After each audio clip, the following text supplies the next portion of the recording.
الله وبركاته. كم جرتوا نجايا مطرمو كم نجايا فيا كيسني جرتوا والراجد تهي بلينتيا ilmaan oromoota addunyaa irra jirtan warreen jala jirtan warreen gartee ilmoota na argitan rabbiif jecha darbanii biraa deemanii kanaafuu ammootu na gargaara haadhaa fi abbaa biraan naa gayaati. haadhatu asit darbee biraa deeme abbaan Yaman jira, haatis ammoo asitti mana darbitee narratti na biraa badde. Kanaafuu warreen suuraa asirra jiru kana beeytan haadhaaf abbaanis isaan kana ijoollee Arsiiti. Arsii keessatti shirka. Kanaafuu rabbiif jecha na gargaara, isii tana barbaadaati. Ani nama dhiiraati, waan godhu dhabee ilmoon akkana na harkaa iyyiti. Guyyaa afuriif manguddoodhaan illee ga'ee jira.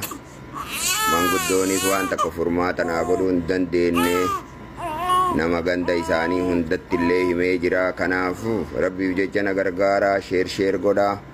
Bakka isiin jirtu barbaadaati. Haadha ilmoo tana gara ilmootitti akka isiin deebitu godha. Ilmoon tun akkana boo'u jirti. Namni ilmoo qabdan rabbiif jecha sheer godha, biraan gaya. Waan biraa tokkon godhinaati, isii tana gara akka ilmoo ofiitti deebitu godha. na gargaaraan isiniin jedha. Assalaamu alaykum warahmatullahi. Mucaan abbaan mucaa daa'ima fi biraan sindhe bira jira, waliin rakkataa jira. Namni kun gargaaramuu qaba.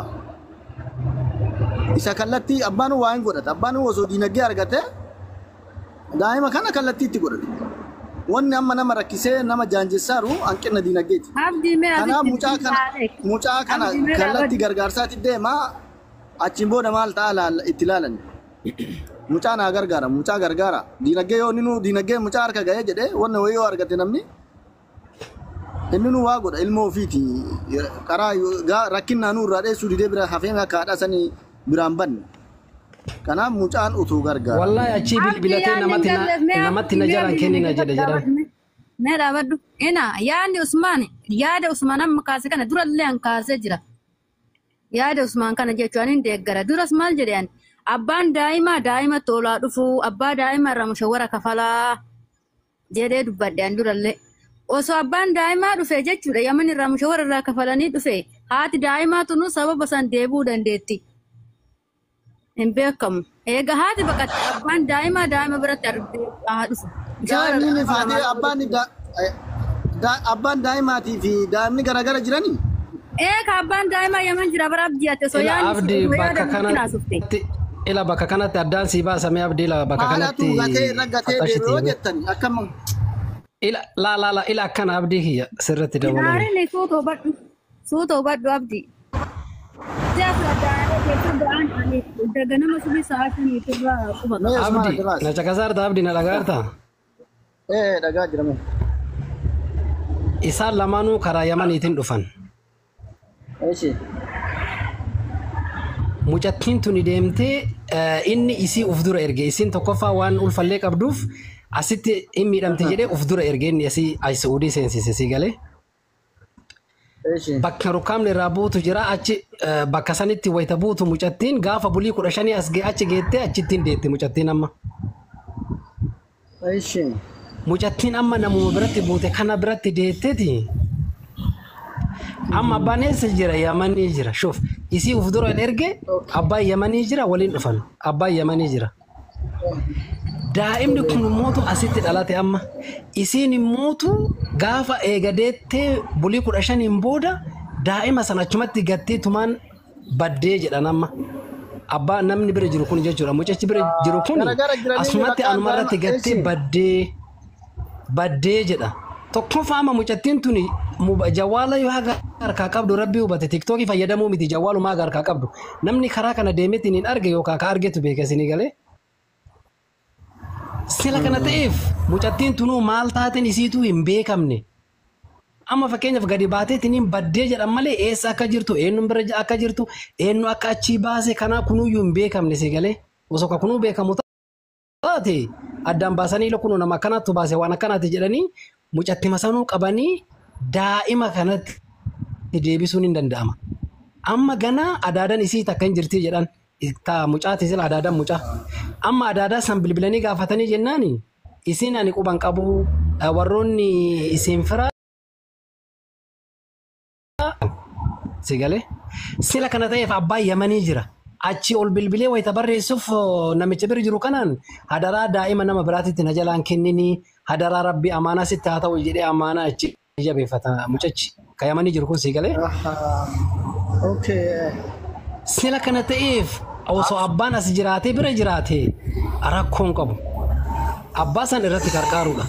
Osoo abbaarrattuu kagattu taate irrumatti gargaaruudha. Amma abbaa biraa miti amma mucichi wannan bira jiru daa'imni bira jiru kun immootu daa'ima bulii 15 gara kaaniin ani dalagaa qaba mee akkam godheetiniin daa'ima kana guddisuu danda'a daa'ima bulii 15ti mee akkam godhaa jaarsota warra riyaaditti illee himee akka sikkoo mandootitti illee hundaayyuu himee na dhaga'uu didanii ani yoo sanii miti jedhe mootummaatti kennaa jedhaa jira amma inni laa akkasin godhini haga falli argamu akkasumatti taa'iniidha amma ka firoom kanaa danfaa bilbilaniitiin itti himan siigalee. Amma sila kana ta'eef abbaa Yamanii waan jiruuf abbaa waan Yamanii jiruuf yegidda abbaan daa'ima kana bira ga'u.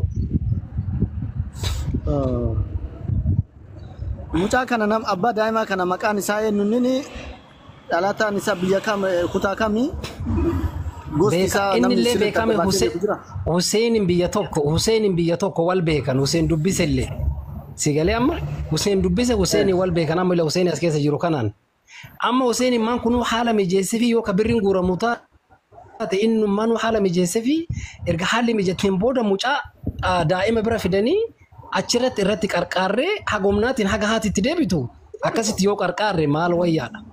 Fala yoo gara kanaan kenne malee akkanuma martuu seenee yaada kennatee bahu kuu yaada kaanii kenna kuu yoo dhufe yaada kaanii kenna kuu yoo dhufe bakka marti isaatuma yaada ofii kenna sinii galee.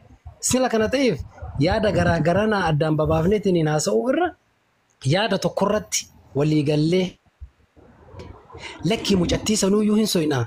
Hagumna kennatiin so'inee argine itti deebisna yoo ka jettanillee taate lakkiin mootuu yookaan abbaan sunuu achi jira akkana ol dhufee daa'ima ofiititti haa dhufu yookaan jarrummaan lamaan kunuyyuu wal arganiitiin hin jiruu ofii haa oofatanii ilma ofii haa guddifatanii yoo ka jennullee taate lamaan kanarratti waliigallee osoo dalayne maal fakkaatadha yaadni kiyyam isinii galee. Salaamu alaikum warahmatullahi wabarakatuh. Waalaikum salaam warahmatullahi wabarakatuh. Galatooma carraan haa kennitanii Usmaan hedduu galatuun yaada bareeda baatee namni hunduu yaada bareeda bahaa jira dhugaadha. Yaadni namni yaada haa bayatu yaada bahe kan ammootuyyuu walitti fidanii waan keessaa bu'aa qabu fudhatanii gara hojiitti hiikuudha. Yaaduma fudhataa oolu osoo hin taane yaadota nama muraasarraa fudhatanii yaada san immoo walitti fidanii gara hojiitti hiikuudha bareenni. Walumaa galatti mucaa fi mucattillee biyyattillee tokko gandatu addaani malee kun waajjira qasaati kun kindoodha ganda hillaa xareetadha jedhaa jirtanii. Mucattiin suni fayyaa qabaachuu fi fayyaa dhabuu isillee adda baafatuun baay'ee barbaachisaadha. Daa'imni kun amma nama bira jira. Daa'imni kun waan nyaatu barbaada waan dhuguu barbaada. Jireenya biyya baqaa namni hundumtuun beekaa kana irratti hojjechuun baay'ee barbaachisaadha dursa. Isa amma abbaa fiduu barbaachisaadha jettani dirqama abbaan yoo bira jiraate osoo baadhateellee waan fedhellee gabballee ittillee kadhate ilma ofii hin gatu. Isii sunuu hoo maal taatee baate lubbuun jirti boo hin jirtu. Waan jedhu mucaan ganda waajjira qasaati ijoolleen waajjira qasaa baay'eetu as keessa jira. Suudi Arabiyaa keessa baay'eetu jira jechuudha. Haga biyyaatitti bilbilee nama hedduu gaafannee gandaa fi bakka isaa waan isaa gaafachuun baay'ee barbaachisaadha. Mucattii tanallee gaafachuu waan barbaachisaadha. Amma adaadaa isiitu jiraa jedhaa jirtan. Adaadaa sanillee hordofanii mucattii tana bilbila isii yoo qabaatte barbaaduun dirqama. Daa'imna kana baay'ee xariiqadhaan gargaaramuudha qaba. Abbaan sun immoo itti dhufuu qaba mucaa kanatti daa'ima kanatti. Fedhuu waliin of qabsiisee gala. Fedhuu immoo achitti mootuyyuu itti kadhatee mucaa kana jiraachisa. Kasanii waan inni bira gahe irratti mari'atamu. Amma salafarratti Usmaan wanni inni ati kaaftee Hussein mucaa hin beekaa dubbisee jira. Hussein haala mijeessee daa'ima kana ofitti fuudhee of biraan gahee yoo bakkeessuu kan taane taate mucaa kana of biraan gahee abbaan sun Hussein biratti akka dhufu gochuu irratti osoo hojjetanii baay'ee gaariidha.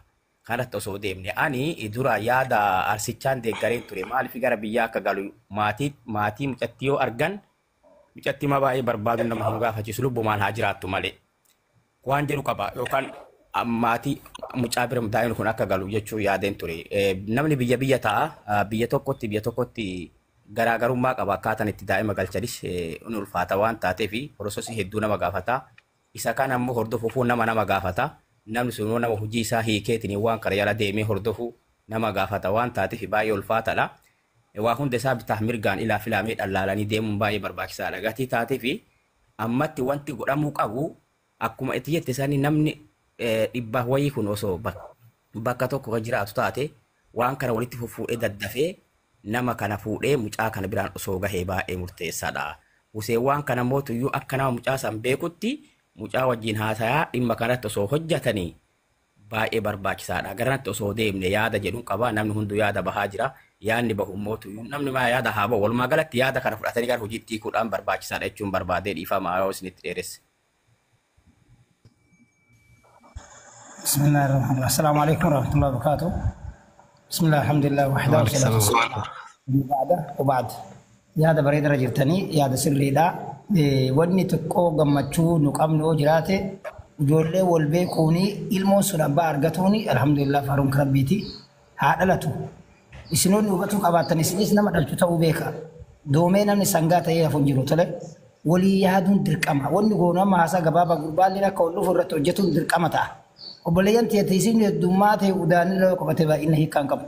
Akka ilma namaa akka dhiiraa dhaabbadhu ni dhalchita ilma namaatiif. Sigaleera. Mucaan abbaa egaa argatee jedhee intallee rakkattee achii deemuun mala rabbi beekaa beektanii waa'ee kana keessa galullee faayidaan qabu. Alaa kulli haalittuu mucaa eega argame abbaan eega argame akka dhiiraa jechuudha. Haasaan dachii tana waliin gabaabsuun faayidaan qabu obboleetti. Waliin guurree warri suudii keessaa nu qarshii dhibba darbinaanii ati waa dhalchitaa beeku waan rabbi si godhu hin jiru. Qabamee gurbaan eegamanii jiraate kalaas namni rakkataa ilma namaati. Qarshii dhibba shantama heddama taate oduu dhiisanii waliin buutanii ka danda'a waan alla darbuu fi kun immoo rasiida nama tokko kallattiidhaan dabarsee fi abbichi isaa gurguree fala itti godhu haasaa gabaabsaadha. Waa guuruu harkaan deemuu yaada waan akkanaa kan. Intalli machootee biraa taruu mala. Waa tokko nama kanan beektu daa'ima akkana jiru kana wallahi mar'imaantu na gubate dhugaa rabbii siniif wallahi billaa dhugaa siniif haqa rabbii jechuudha. Ni dhalchina haasaa dhiisaa ni dhalchitan warri kormaallee warri waan dhalchinis ilma goota akkana bareeda akkana ijoollee kallattii maqaa kennaan jirtu irratti hirmaanna tokko isin calqabnaan anillee isin faanaa jira yoo rasiidallee isin dabarsine jechuudha irra hojjedha dubbiin bocolinaa irra hojjedha gurbaallee naa dhufu intallillee gurbatti hin deebiti daa'imnillee haa itti ol laqqabee yoomii haa itti dalagatee haa jiraatu aboo akkasii goona baaka dubbiin itti muddiseen assalaamu alaikum. Amma narraa yaada fuudhamee Usmaan takkatti yaada qabaana.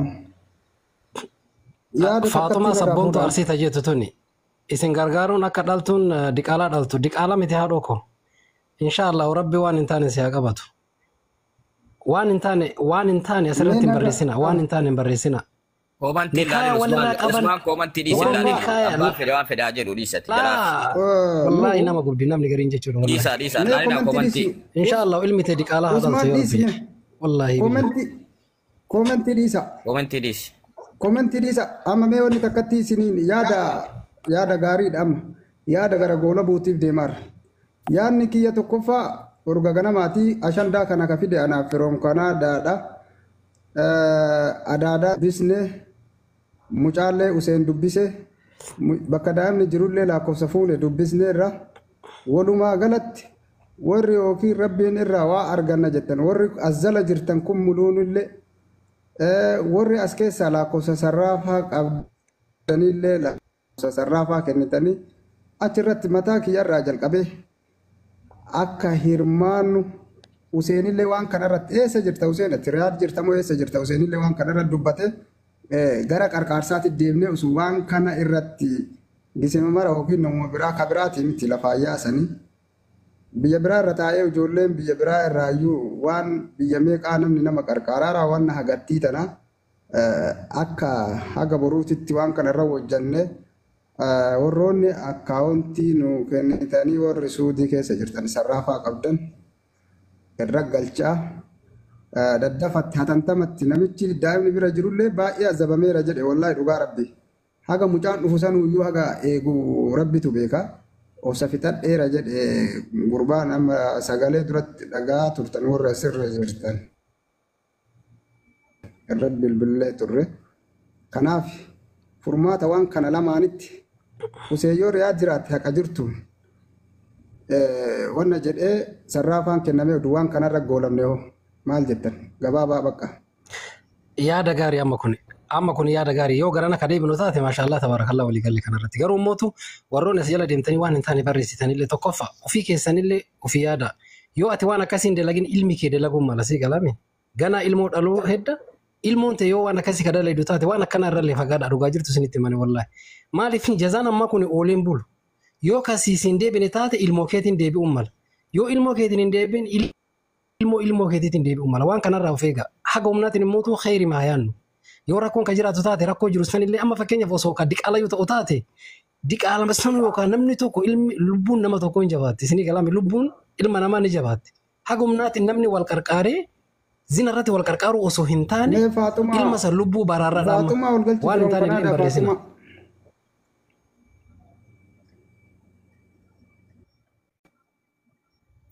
Laa maal wal galchitaa midhiise akkasii Hussein eessa jirta ammati mee gara waan kanarratti adeemnu gara hirmaannaa kana. Abu Shahsofni Fatuma Sajaba miti haa ta'u jedhi koomantii nama walii deebisaa malee waan furmaata qabu miti.